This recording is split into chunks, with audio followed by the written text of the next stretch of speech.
March the deadline for San Diego city workers to get the COVID-19 vaccine or lose their job, putting public safety at risk as hundreds of the city's police officers remain unvaccinated. Joining me to react, a former San Diego police officer who quit ahead of the city's vaccine mandate, Brandon Gibson. Brandon, thank you for being here.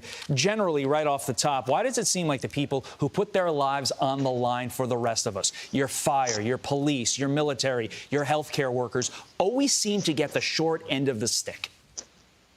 Right, you're right. Hey, it's been a rough road these last few years.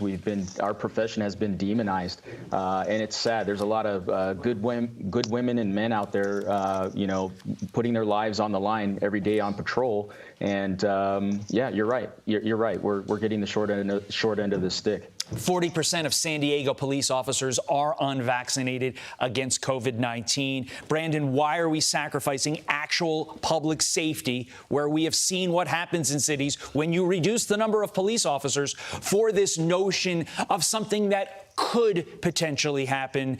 You could get sick. You could have issues with COVID. I just don't understand that analysis that these mayors and these institutions are making.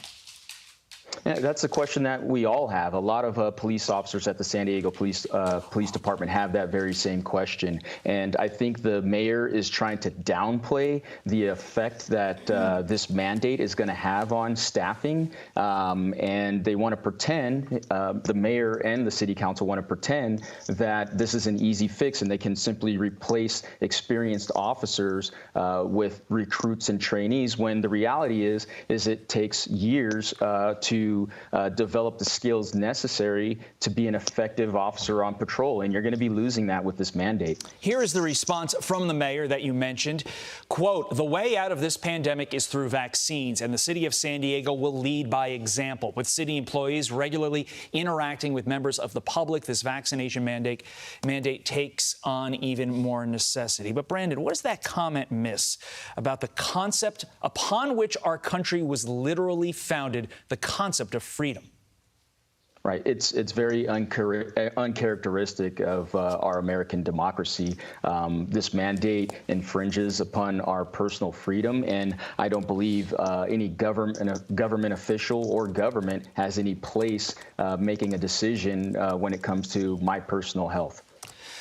We did a picture of you in the tease before we went to commercial, and it showed you in your SWAT outfit. There it is on the screen. Sir, you look jacked. You look like you could defend us in any way, shape, or form from anything that could potentially befall us. Why would we get rid of that? Because you won't take a vaccine? Because quite frankly, sir, if my family is in jeopardy and I see you come to the door, I don't give two you-know-whats whether you have a vaccine, what your race is, what your religion is. I don't care. I want that guy saving my life.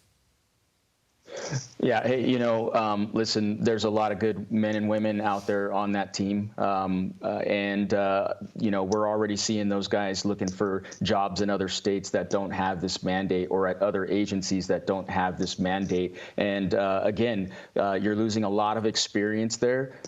It takes years to develop the skills necessary to, respond to critical incidents, which is part of our duty and responsibility as SWAT team members. So, I can't figure this out. San Diego is unique in that weekly testing isn't even an option that was on the table for us. And so I can't really answer that question. I can't figure this out, except to say that I think Mayor Todd Gloria and the city council have an agenda. Yeah, the left, speaking of agendas, always likes to espouse freedom when it comes to my body, my choice, of course, in the abortion debate. But why does that only apply when the left can use it to fit their narrative? Why doesn't it apply here to them? Exactly. And again, I think it kind of goes back to the narrative over the past few years when it comes to law enforcement. Again, they've done a good job of demonizing this profession. Yeah, I think it really just ties right into their agenda, and maybe it's an extension of the defund movement. But yeah, it's sad. It's really sad. It is a frightening world that we live in. And I always joke about it. You don't want guys that look like me coming to your house to save you. You want guys that look like Brandon Gibson. But it's serious, because if health and safety is on the line, that's not a laughing matter. And the mess that we've gotten ourselves into is horrible. Brandon Gibson, we certainly wish you the best of luck. Please check back in with us. And thank you for what you've done for our country and, of course, the great city of San Diego. Carly. And thank you for having me. Hi, everyone. I'm Brian Kilmeade. I want you to do me a favor. I want you to click to subscribe to the Fox News YouTube page. This is the only way that I know for sure that you're not going to miss any great commentary, any great news bites, any great interviews coming your way on Fox. You can get it all here on YouTube. So subscribe right now.